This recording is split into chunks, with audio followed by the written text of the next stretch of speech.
Hey, welcome back to Diet Starts Tomorrow with Mahesh Kotagi. I'm very excited today. We have a comedy legend with us today. I'm so happy he could be here today. He's worked with everybody. He's very funny. He's an author. We got a couple of his books. We're going to get into it right now. It's an honor to have him here. Please keep it going for Jeffrey Gurian, everybody. Thank you Jeffrey, so much. Thank you for coming on. Mahesh, it's great to see you again and great to Yeah. be here. This is such Thank a you. cool studio. I do it like there's a live studio audience here. No, it's nice. It's really nice. Thank you for coming I'm very here. impressed. You're very welcome. I don't just come out for anyone. I was happy to do it. I really appreciate it. No, we were talking, honestly, I was telling you, we usually do like an hour, but I was like, I feel like I could talk to you for like days at a time. I mean, even just outside, we were having a conversation before we got started. Yeah, I mean, this is crazy. Even just hearing your stories. I know this is a food podcast. We will get to the food questions and stuff, but There's so much to talk about. I know. A lot to talk about. And you've had such an amazing career and multiple careers, and I don't even know where to start, but we can start from the beginning. You're from Bronx, New York, the Bronx, originally? Yep, I grew up in the Bronx, Jewish neighborhood. Mm-hmm. You know, Reformed. Spent a lot of time in the Bronx. I went to school there. I went to Hunter College. Oh, okay. Yeah. You know, when it was in the Bronx, though, not the one in Manhattan. Not the one on 60th. On 68th and Lex. Oh, so No, it used this to be in the was- Bronx. Yeah, it's a huge school in the Bronx. Now they changed the name to Lehman College. Lehman College, okay. But I spent a lot of years in the Bronx until we moved to Yonkers. Okay. Oh, you were in Yonkers too for some time. Yeah. Oh, okay. Before I went to dental school. I always tell them, if you want to be in show business, you don't have to go to dental school first. It's not a prerequisite. But Because it a lot helps. of them don't know that. They think that. It's a lot, though. It's good to Yeah. have something to fall back on. I couldn't get a job as a waiter, so I went to dental school. That's all, you know. My friends are like, you're the only guy I know who's embarrassed to be a doctor. I never told anybody. Like, you'd think you were picking up trash on the street or something. Like, why don't you tell people you're a doctor? I'm like, well, when I was working with Joan Rivers, you know, I was a personal writer for a while, and I never told anybody what I did, but I thought she knew because I had been the main writer for the Friars Roast for 12 years, and Joan was at a roast, and afterwards, someone from her team called me and said, Joan wants to talk to you about writing for her. Okay. So she said, she invited me to her home. She had this palatial home on Fifth Avenue. Oh, wow. So I thought to myself, she must know I'm a doctor, and she's giving me the courtesy of coming to her home because people are not just inviting comedy writers to their home. Sure. Right? So I show up, and the doorman says to me, you'll have to wait a few minutes because Joan just sprained her ankle and she's in a lot of pain. Oh, wow. And I thought to myself, what a great break. I can write her a prescription for painkillers. I said, what comedy writer could do that? No one else but me could write a prescription for painkillers.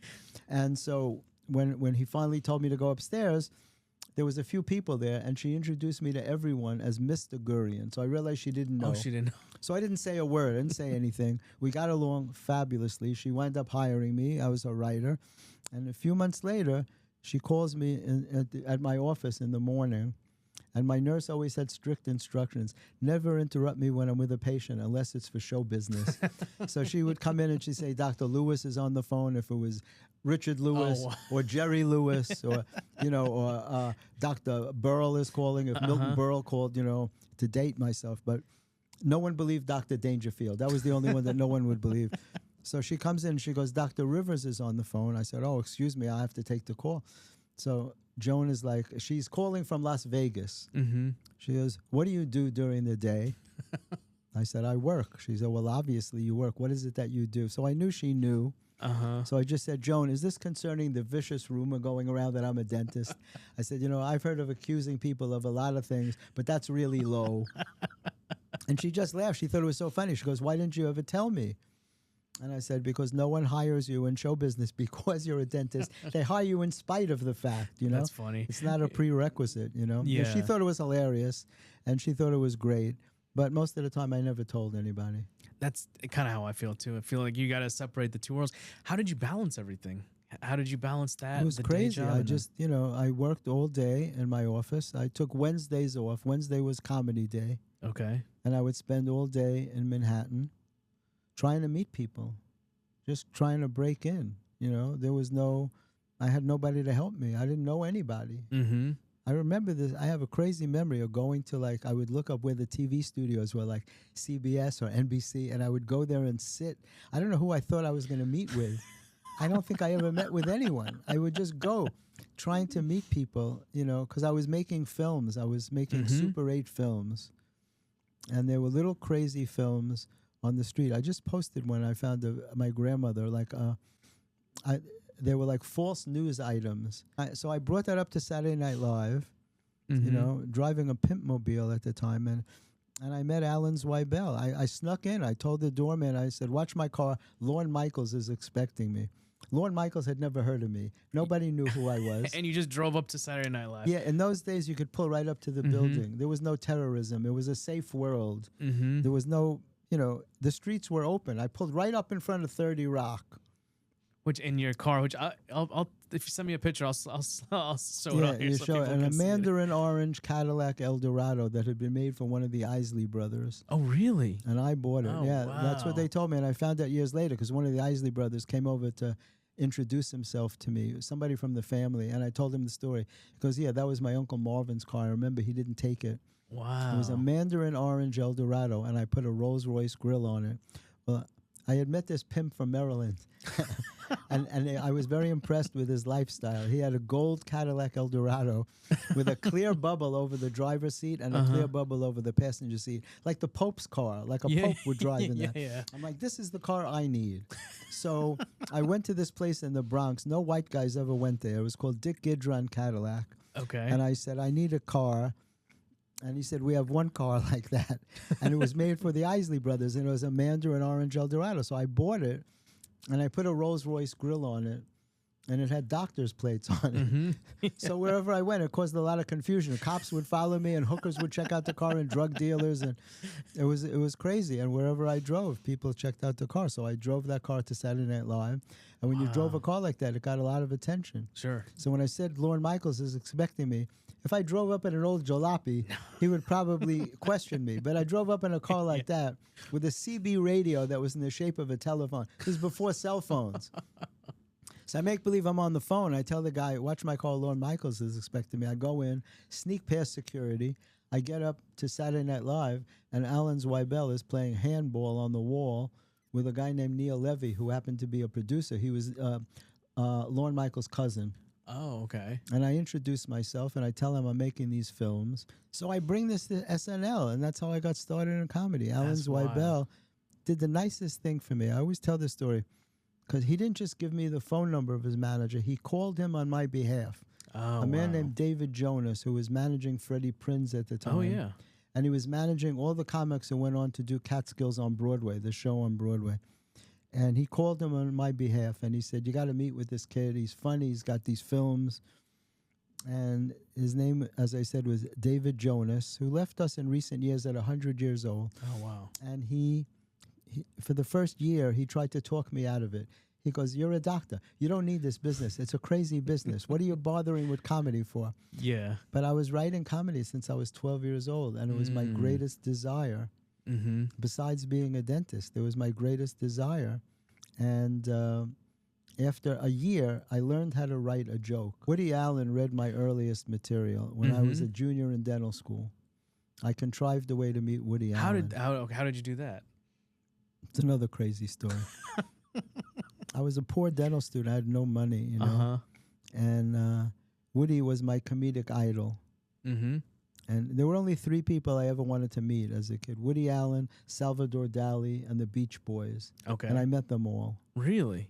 I made it happen. How I Wow. did it, I had an unusual thing. I just, like, nothing could stand in my way when I have a desire to do something. That's very cool. I couldn't do it today, Okay. but I did it then. That's awesome. So when I would, on the rare occasions when I would come into New York, because dental school was very hard and I had a lot of work and I just couldn't come into New York. On the rare occasions I could come into New York, I had these cards from dental school, appointment cards. Okay. And I would go to the theater. Woody was in a show called Play It Again, Sam at the time. Okay. And, I got 2 cameras on me. Oh, yeah. You got that's 3. so cool. We got 3 of them. I got a side shot. How's my hair? Is it okay? Looks. Yeah. Yeah. Can I ask you what's the secret? Because I'm trying to get some volume here. It's not working out. I'll tell you after the show.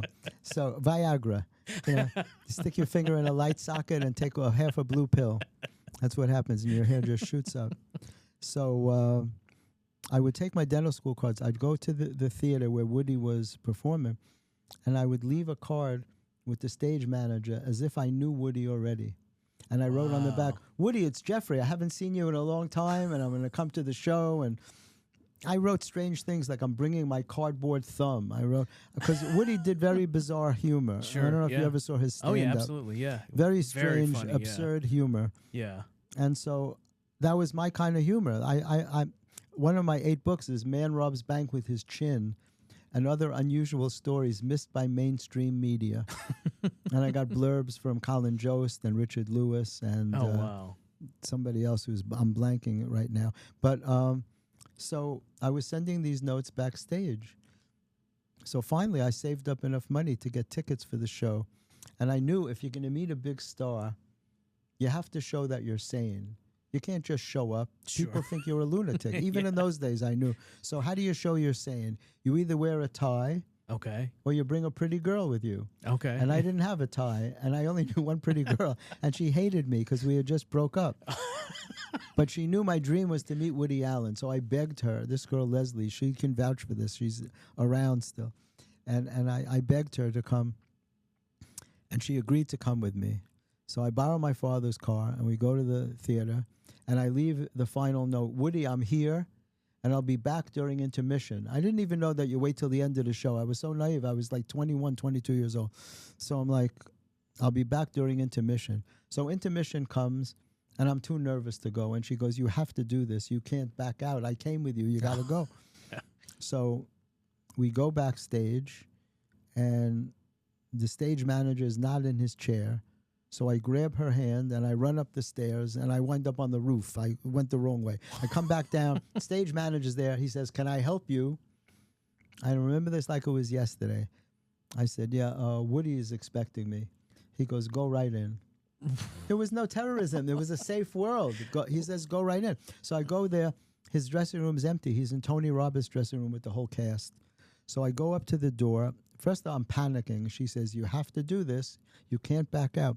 So I walk up to the door, and I'm telling you, Mahesh, I see this like it was yesterday. He's sitting on a couch across the room. Mm-hmm. I'm at the door. I go like this to him.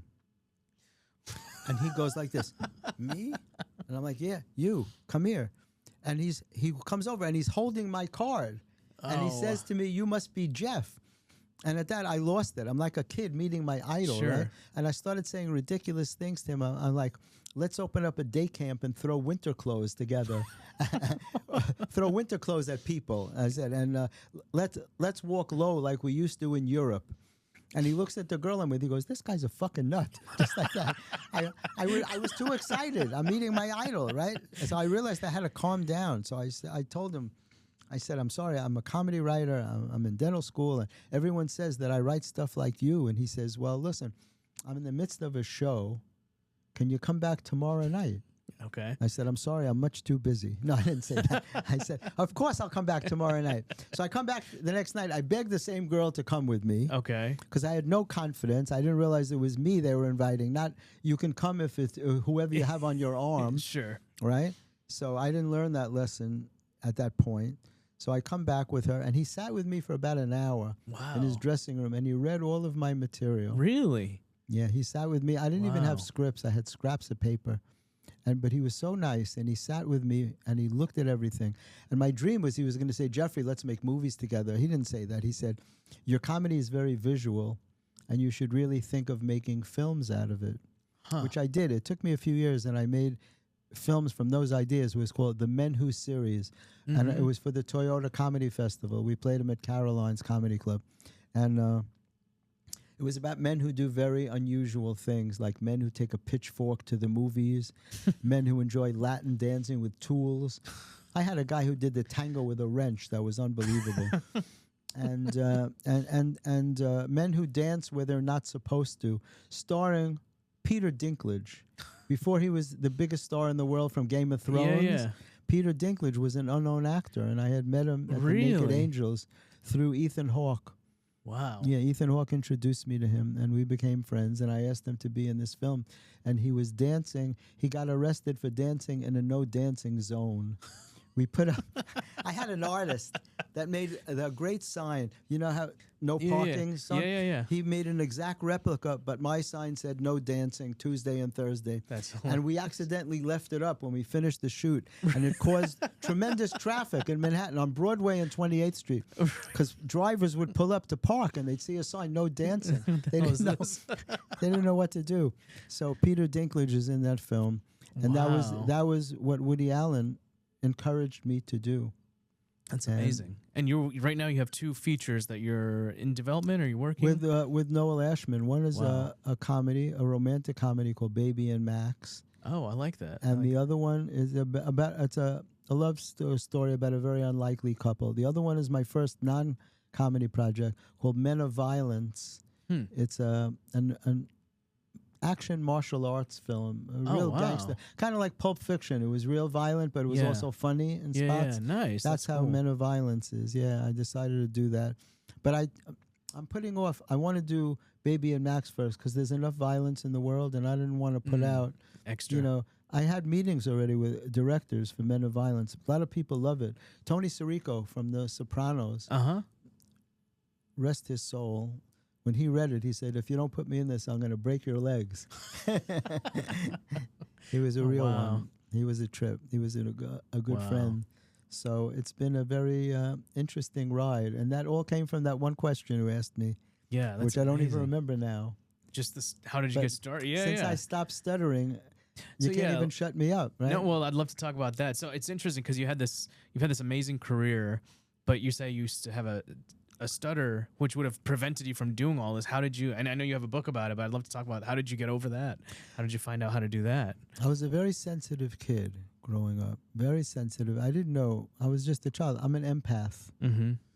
When you're an empath, you feel things more deeply than you want to. Okay.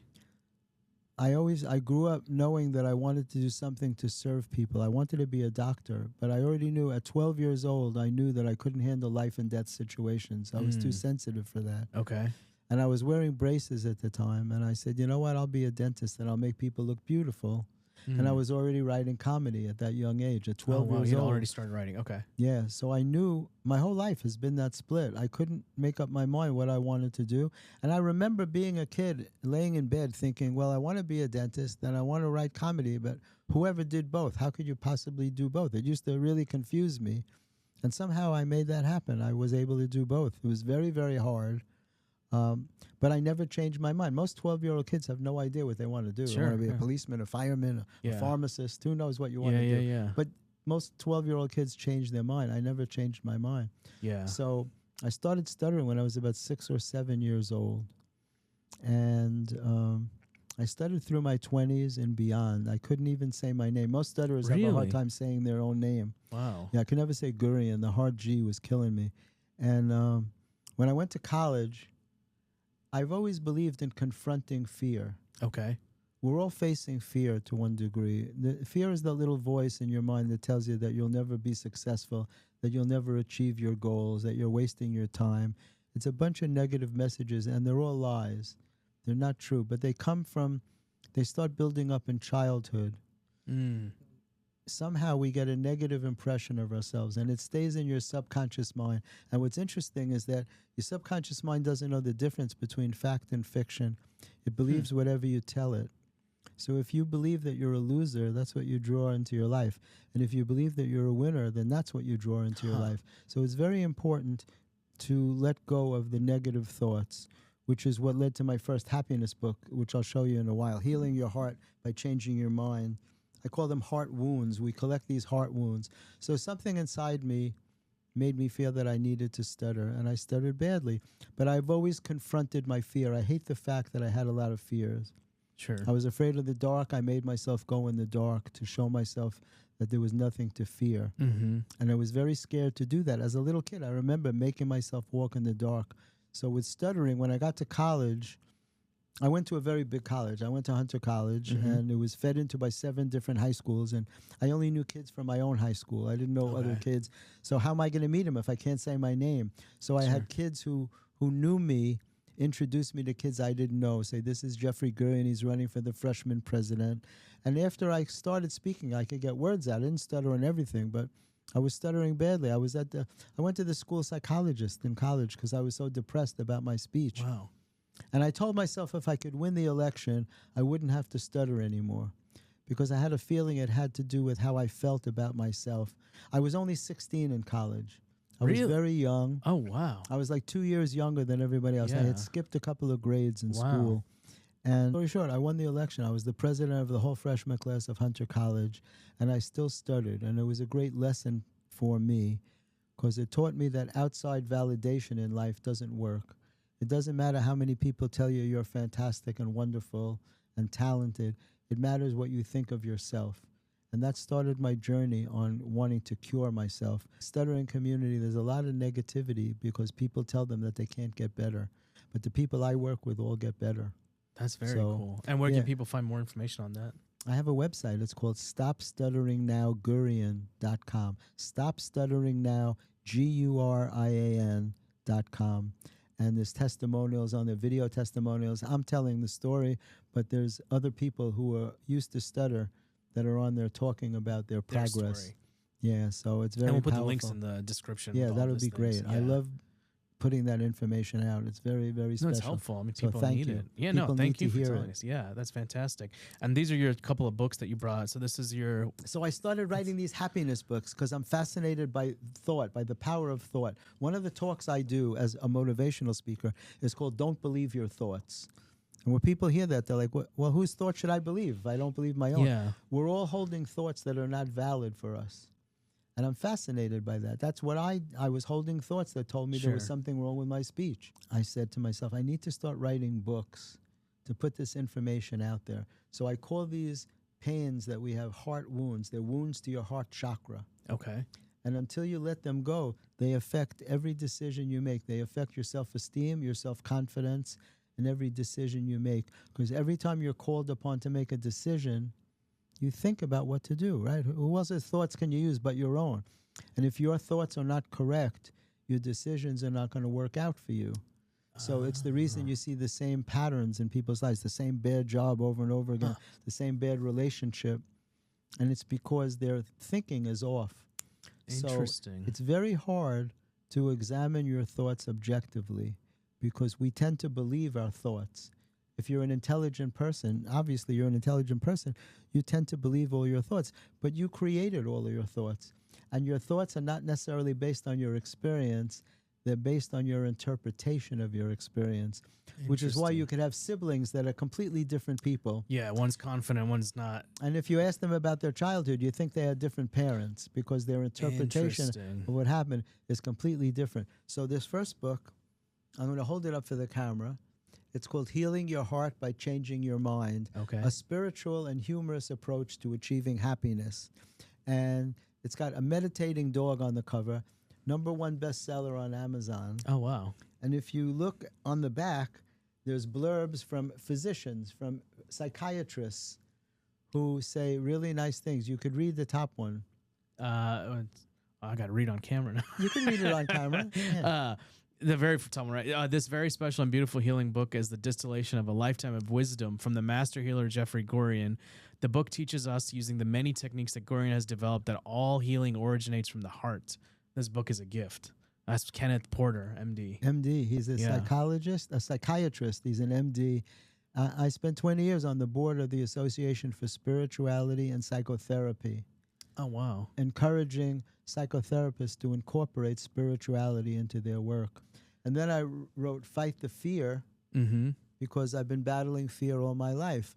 And it's called Fight the Fear, Overcoming Obstacles That Stand in Your Way. And so for Fight the Fear by Jeffrey Gurian is an author's latest contribution to the inspirational self-help field. The author, a fellow therapist, comedian, former dentist, and professor, carefully explains how to fight fear and achieve your goals, and in sharing with us how he did it, inspires us to do the same. This is an important book, and that's Dr. Sam Menahem, PhD. Yeah. Also on the board of the Association for Spirituality and Psychotherapy. So that's Fight the Fear.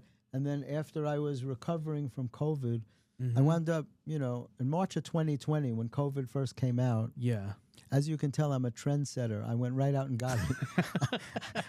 I didn't want to wait. I'm like, COVID, that's it. I'm getting it. Let's so do I it, went right yeah. up. That's fine. I'm laughing about it now, but it was a nightmare. I was in the hospital with COVID, double pneumonia. Oh wow! I remember seeing your posts on this. Yeah, I got a lot of Instagram. support. It was Yeah. amazing. It taught me about the power of prayer, the power of thought, the power of kindness.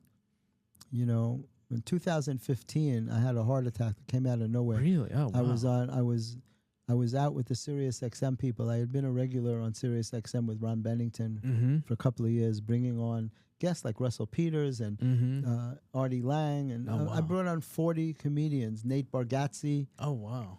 all these comics that were friends that I brought on the show. And the next day, I got a heart attack that came out of nowhere. And Corinne Fisher and Harrison Greenbaum went out, and they made a video for me of all the comedians wishing me well. And it was such a special thing, and I can't tell you what that meant to me. So years later, now I come down with COVID, and I'm in the hospital. The ambulance brought me there, and when they came to my house, 2 men came in hazmat suits. It was a very scary wow. time. March of 2020. That's a peak. Nobody knew anything. Yeah. New York was the epicenter of the virus. Yeah. And they took me to NYU Langone. I wanted them to take me to Lenox Hill where my doctor was. They said, it's too far. We got to get you in right away. Really? There's no wow. time. There's a tendency when you're in a situation like that to say, why me? Why would this happen to me? You know? The spiritual answer is, why not me? Whoever promised you that your life's supposed to be perfect, that nothing ever supposed to happen to you? So I had to think about that. I had to do what I write about in my books. I had to walk the walk, not just talk the talk. And that was another thing. So Ron Bennington announced it on Sirius XM that I was in the hospital. And I got hundreds and hundreds of calls and prayers, and people, I couldn't answer. I was too sick to answer anybody. But just knowing that so many people were thinking of me is very strengthening. And I said afterwards, it's a shame that you have to be so sick to know that people care about you. Because in our everyday world, we don't tell people what they mean to us. Yeah, I never. People are, how you doing? I'm fine. How you doing? I'm fine. Everything's cool. But we don't really tell people that they're important to us. And it was a very special thing to be that sick and know that people helped me to get through that, you know. And that's when I wrote this book, my third book. I was home for months. I didn't leave the house. And I wrote the book, Facing Adversity, Stories of Courage and Inspiration. Oh, wow. And it's nothing about me. It's about, I've been collecting stories for 20 years. I've always been fascinated by people who overcome obstacles in their lives. Okay. You can lead a happy, meaningful life if your mind is in the right place. So those people blow me away. I'm amazed by that. And that's why I wrote this book, Facing Adversity, because it was when I recovered from COVID. My story about stuttering is minor compared to what these people. What you've seen in this. So it's a whole book of stories like that of That's real very people cool. Yeah. who overcame tremendous things to lead happy, meaningful lives. And I think people need that. So they all became bestsellers on Amazon. That's fantastic. Congratulations. Thank you. Thank you. And it's great that you're able to share that with multiple people too, in different avenues too, through the comedy, through the books, through the writing, through motivational speaking. And of course I use humor. So it's a funny talk, funny and serious. You know, it's how I'm able to incorporate my comedy background into carrying a message. And they're learning something. They're getting something out, multiple things out of it. But so I was the keynote speaker in April. I was the keynote speaker for the Oregon Dental Conference at the Oregon Convention Center to 500 people. Oh, wow. And I was the keynote speaker for the Academy of General Dentistry. And the topic they gave me, they chose this, how to survive a career in dentistry using positive thinking and humor. Oh, wow. Because they're interested in how I combined my careers of dentistry and comedy. I don't even know how I did it. I don't know.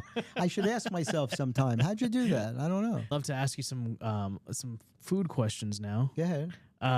Well, as a dentist, what are the worst foods? I mean, everyone knows candy. Well, everybody knows about sugar. It's just important to maintain. You know, flossing is important. Food for me is very simple. Yeah, what's your favorite? What's your go-to? You know, I make a lot of my food. I love Italian food. You know, I recently did a public service commercial for a restaurant. A company contacted me, and they said, we help promote restaurants that are struggling. And they said they found me on the internet. They thought I was an interesting person, and would I do a commercial at a restaurant? I said, find me an Italian restaurant. So they found me one kind of near me. and we did a commercial. But chicken parm is my favorite food. That's your favorite. Okay. But I make a lot of food myself. I'm on a pretty strict diet. Okay. I like to stay slim. Okay. And it's very important to me. I'm in the gym 3-4 times a week. Since I'm a kid, I've been working out. Wow. So I make turkey burgers Okay. and chicken burgers. And I get ground turkey and ground chicken. And I make the patties myself. Oh, wow. Okay. And I mix it with a little bit of like something like I'll have macaroni salad or just coleslaw, just something to go with it. Potatoes, like sweet potatoes, something like that. A very simple diet. In the morning, I have like a half an English muffin and 1 egg. Oh, wow. That's it. Okay. You know, and in the past, I was putting little bacon bits in the egg. I stopped doing that about a week ago. But I have, you know, I've been battling a sugar addiction. Really? Which a lot of people can relate to. Oh, I have that. Oh, yeah. I can still buy a 2-pack of cupcakes and swear I'm going to eat one today and the next one tomorrow. And while I'm eating the first one, I'm already thinking about the second cupcake, right? Yeah, I do. And I wrap that second cupcake up and I put it away. Really? Oh, so you have a good self-control. Oh. Well, listen, but it's on my mind. I'm thinking about that second cupcake. I can't concentrate on my work.